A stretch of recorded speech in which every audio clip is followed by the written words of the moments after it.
Hey guys, and welcome back to the YouTube channel. Today I am going to show you how we keep track of all of our pairings for the year. As some of you guys may know, we actually breed quite a few different species here at KOW Reptiles, so we have to be able to keep track of all of them. And in today's video, I'm going to show you all of that inside of this book so that maybe it can help you guys out a little bit.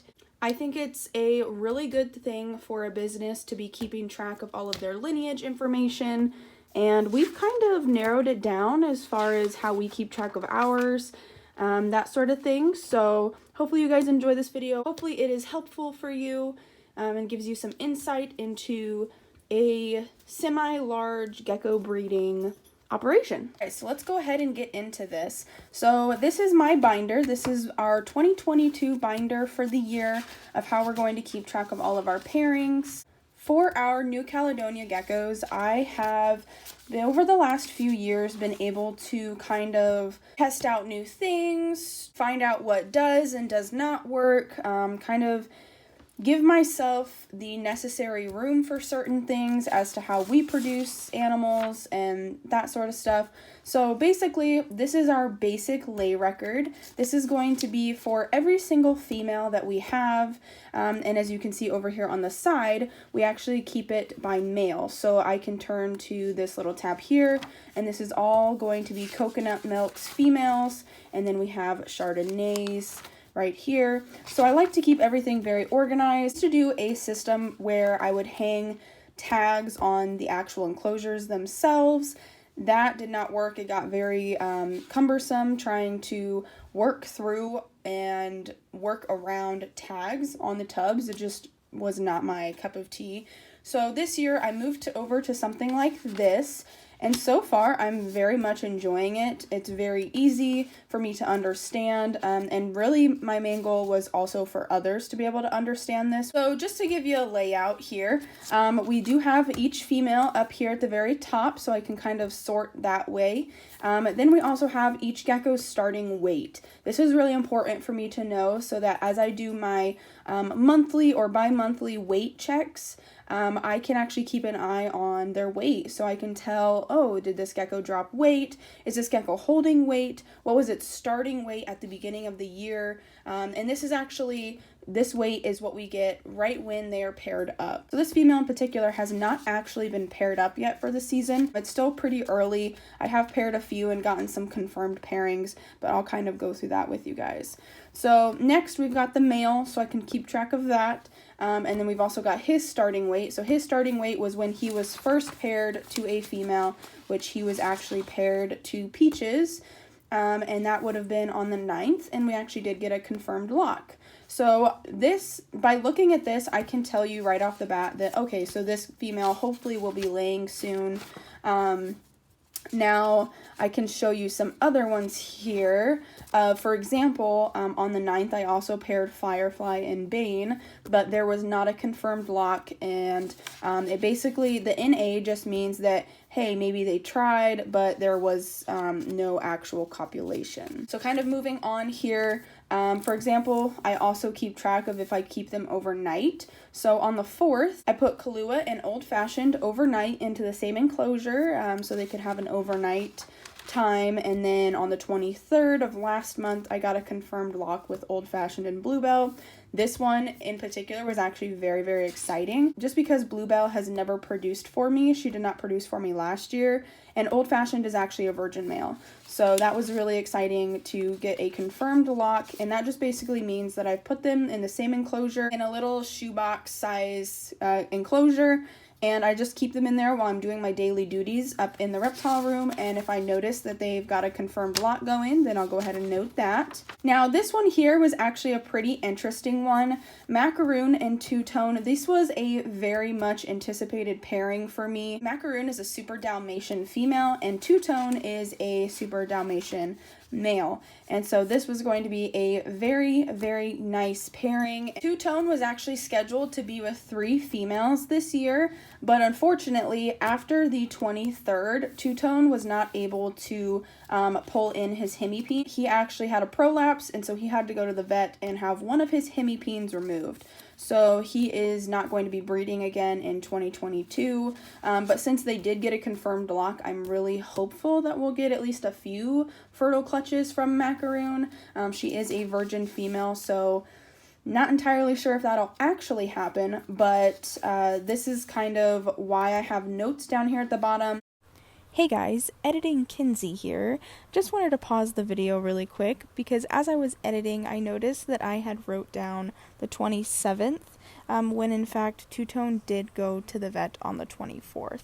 So I just wanted to correct that. If he went in on the 27th, that would have been quite a while for him to have a hemipene exposed. So just keep that in mind. When you guys are keeping records, it is very important to make sure that you're writing down the correct information. So learn from me and write down the right dates. You know, if for whatever reason something like this happened, this was actually the first time I've ever had something like this happen. So he actually had one of his hemipenes removed, and he won't be breeding for this season, unfortunately, but he should be able to breed next season. This note section is actually really good for things like this, or just in general. Like if I notice, hey, these eggs are not calcified enough as they start actually laying their eggs, I can actually come in here and add notes so that I know, okay, keep a dish of calcium in there with them, up their calcium intake somehow, whether that be with crickets or other ways that you can do that. So this helps me to keep a better record, especially with the amount of geckos we have. It's really important for me to be able to keep an eye on those sort of things. This is a very standard lay record.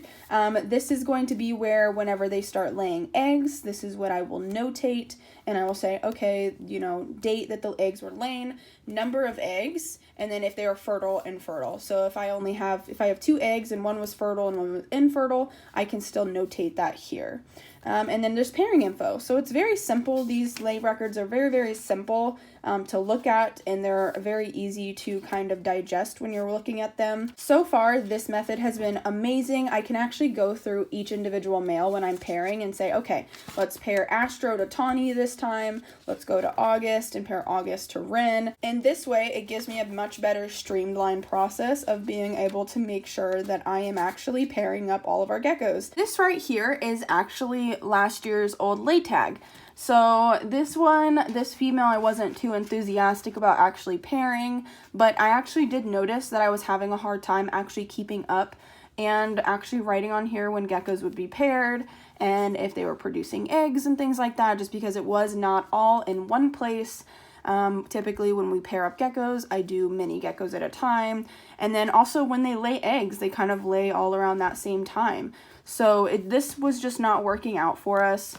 They were hanging and kind of attached to the enclosure. I did enjoy being able to see it, but it was not actually working how I thought it would. So that's why we went ahead and moved over to something like this. And this has been working so much better so far. I have each individual species kind of separated out, and this is how I'm able to keep track of everything. So we've got our Crested Geckos, our Gargoyle Geckos, our Chahoua. Chahoua we have actually never produced, but we do have 2 pairings for the 2022 breeding season. So that is actually really exciting. Hopefully we get some baby Chahoua. That is something that I'm looking forward to hopefully this year. And then up here is just kind of like a miscellaneous tab. We have our Saracinorums, African Fattails, Leos, and Urodactyloides agricoli.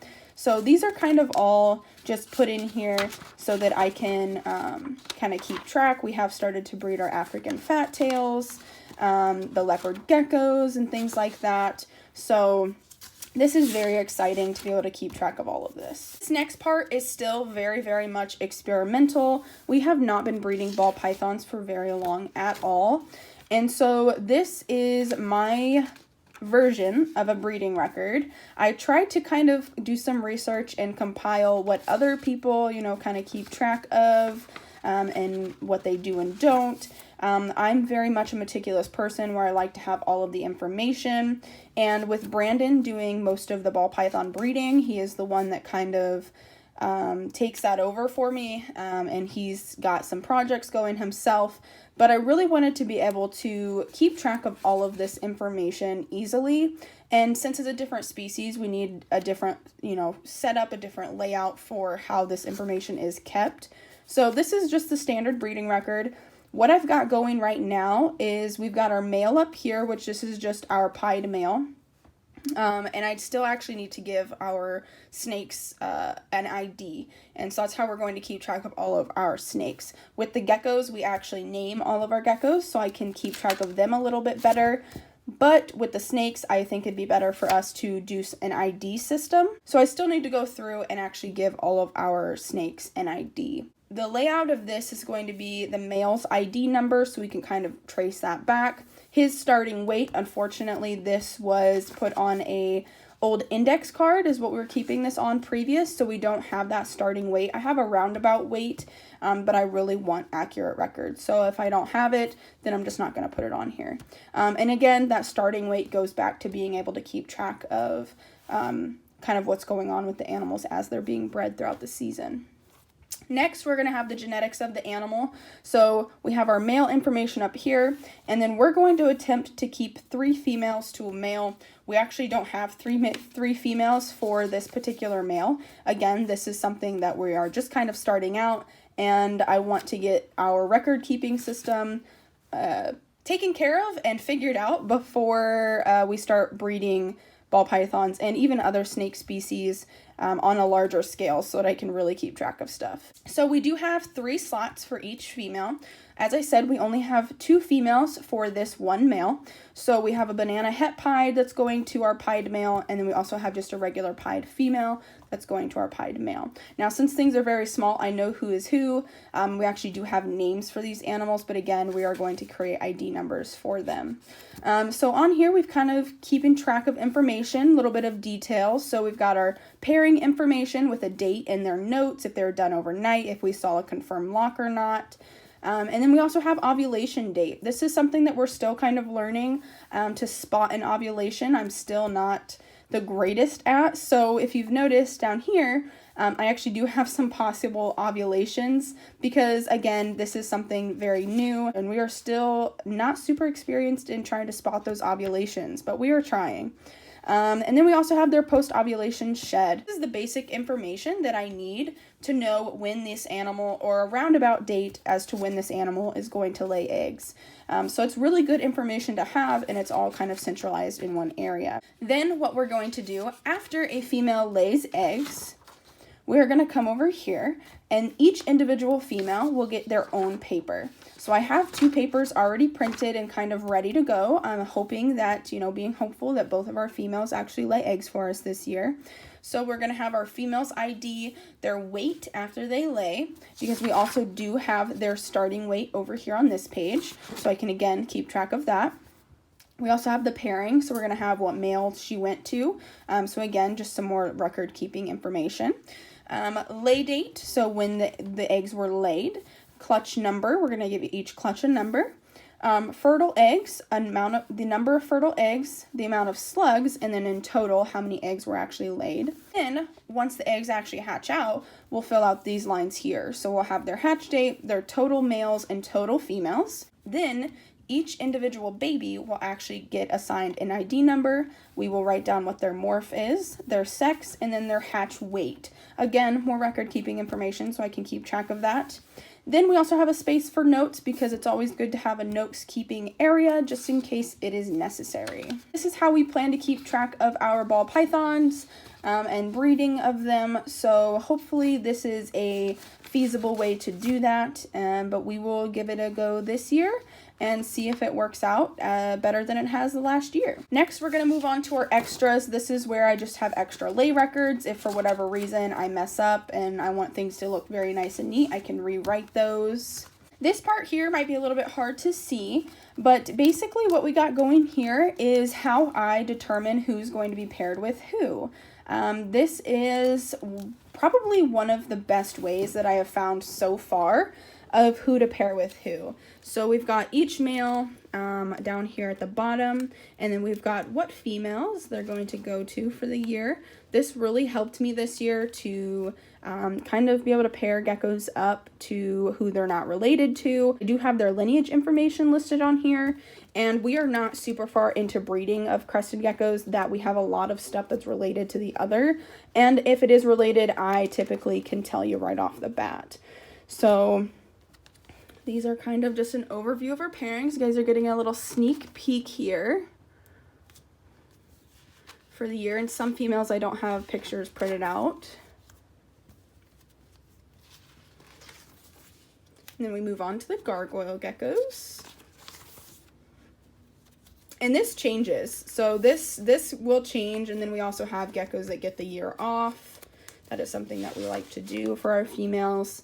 But this will change. So if I have not yet paired up a gecko and I decide, oh no, you know what, I don't think I want to pair those two, I will actually come in here and change it. And again, that is why I have extras, just in case I decide to change something. We can always change it up to the last minute if I feel necessary. Like I said earlier, Two-Tone actually had some really, really pretty females. We're supposed to go to him this year, but unfortunately, he did have that prolapsed hemipene and he won't be breeding again this year. But hopefully, Macaroon will actually produce some stuff for us. So this was actually one of the females that was gonna go to Two-Tone, and then the other female was this girl right here. So some really pretty ladies, but unfortunately, stuff happened. Here we have it, guys. I hope that this video was informative. I hope that it helped you. I hope that you are able to do something like this if you are breeding crested geckos. I really think it is important to be able to keep track of a lot of this information for each animal, and just keep a better record system. Hope that you guys enjoyed this video. Thank you so much for watching. If you guys have any questions about how we kind of design this, and that sort of thing, let me know down in the comment section. I am more than happy to help, or if you have any recommendations for me, please go ahead and leave those down there as well. Thank you guys so much for watching, and I'll see you guys in our next video. Bye!